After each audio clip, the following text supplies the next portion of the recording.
সবাইকে শুভেচ্ছা। আমন্ত্রণ জানাচ্ছি 21 বিজনেসের সঙ্গে আছি মহিমা পলি। দর্শক, আজকে সপ্তাহের দ্বিতীয় কার্যদিবস, কিন্তু আজকেও আমরা দেখতে পাচ্ছি শেয়ার বাজারে পতনের মধ্য দিয়ে লেনদেন চলছে এবং সেই ধারাবাহিকতায় কিন্তু লেনদেন হচ্ছে।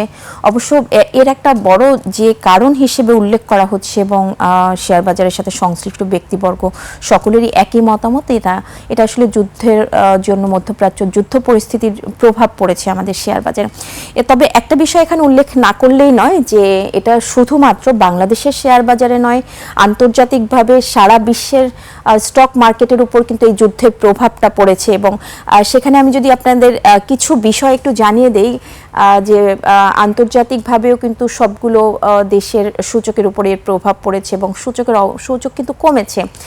সেখানে যদি একটু আমি উল্লেখ করি যে যুক্তরাষ্ট্রের ডাউ জোন্স সূচকটি কমেছে 10%-এর মতো, যুক্তরাজ্যের 8%-এর বেশি কমেছে যুক্তরাজ্যের সূচক, ইউরোপের সমগ্র সূচক কমেছে 6%, জাপানে কমেছে, নিক্কি সূচকটি কমেছে 3 থেকে প্রায় 11%-এর মতো কমেছে নিক্কি সূচকটি, এবং ভারত মার্চেই কমেছে 10%, হংকং 4%, সাংহাই 1 থেকে 2% কমেছে। এবং আমি যদি আরেকটু বলি যে পাকিস্তানের কেএসি 100 সূচকটি কমেছে 9 থেকে 5%-এর মতো কমেছে। এবং এটার কারণ হিসেবে যেটা উল্লেখ করা হচ্ছে সেটা যুদ্ধের কারণে সবচেয়ে বেশি ক্ষতিগ্রস্ত হয়েছে এশিয়ার দেশগুলোর সূচক, সবচেয়ে বেশি ক্ষতিগ্রস্ত হয়েছে এবং তেল নির্ভর এবং তেল আমদানিকারক দেশগুলোর উপর সেই প্রভাবটা কিন্তু পড়েছে এবং তার জন্যই কিন্তু এই অবস্থাটা হয়েছে। আমরা এমনটাই আসলে বিশ্লেষক যারা আছেন, পুঁজিবাজার সংশ্লিষ্ট যারা আছেন, তারা কিন্তু এমনটাই মনে করছেন এই শেয়ার বাজারের পতনের পেছনে যে কারণগুলো।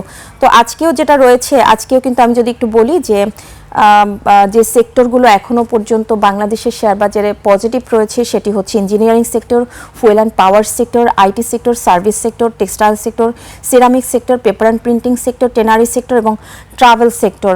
এবং আজকে আমরা যেটা এখনো পর্যন্ত দেখেছি যে সবচেয়ে বেশি টার্নওভার ছাড়িয়েছে যে সেক্টরগুলোতে engineering sector, pharmaceutical sector, engineering sector এবং textile sector.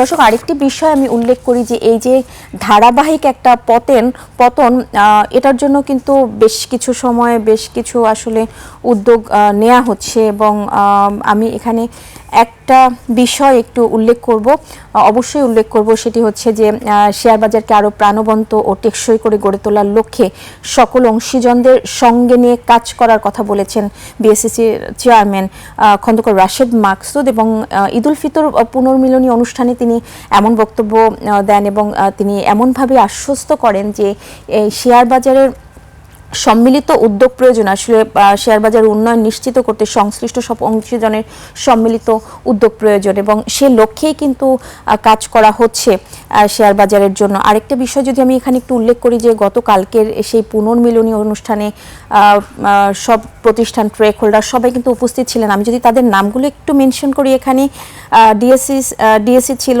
CSC central depository Bangladesh ছিল, সিডিবিএল এবং সিসিবিএল, এছাড়াও financial reporting council, FRC, investment corporation of Bangladesh ICB, DSC brokers association of Bangladesh DBA এবং Bangladesh merchant bankers association BMB এর প্রতিনিধিরা কিন্তু সেখানে উপস্থিত ছিলেন। তো সেই লক্ষ্যেই কিন্তু বাংলাদেশের শেয়ার বাজারের জন্য কাজ করা হচ্ছে, শেয়ার বাজারের গতিশীলতা এবং উন্নতির লক্ষ্যেই কিন্তু কাজ করা হচ্ছে। দর্শক, আমি যদি আজকের শেয়ার বাজারের অবস্থানটা একটু দেখে নেই যে আজকে সূচকের কি অবস্থান রয়েছে সেটা একটু দেখে নিব। আমি শুরুতেই যেটা বলছিলাম যে সূচকের পতনের মধ্য দিয়ে লেনদেন চলছে এবং এই মুহূর্তে যেটা আমরা দেখতে পাচ্ছি 16 পয়েন্টের মতো কমেছে ডিএসসির প্রধান সূচক, 5255 পয়েন্টে অবস্থান করছে এবং যে কটি প্রতিষ্ঠানের মধ্যে এখনো পর্যন্ত লেনদেন হয়েছে তাদের মধ্যে দর বাড়ার সংখ্যা দেখতে পাচ্ছেন 135টি, দর হারিয়েছে 188টি এবং অপরিবর্তিত প্রতিষ্ঠানের সংখ্যাও কিন্তু দেখতে পাচ্ছেন 70টি। তো বেশিরভাগ প্রতিষ্ঠানের কিন্তু শেয়ারের দর হারিয়ে লেনদেন চলছে। আমরা যদি একটু দেখি যে এখনো পর্যন্ত টার্নওভার ছাড়িয়েছে কি পরিমাণ সেটা যদি একটু দেখে নেই।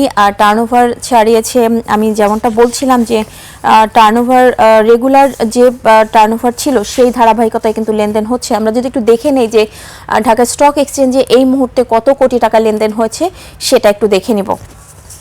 দর্শক, আমি শুরুতেই বলছিলাম যে আজকে কিছুটা নেগেটিভ ট্রেন্ডের মধ্য দিয়ে ঢাকা স্টক এক্সচেঞ্জে লেনদেন হচ্ছে এবং প্রায় 400 কোটি টাকা লেনদেনের মধ্য দিয়ে কিন্তু ঢাকা স্টক এক্সচেঞ্জে লেনদেন চলছে।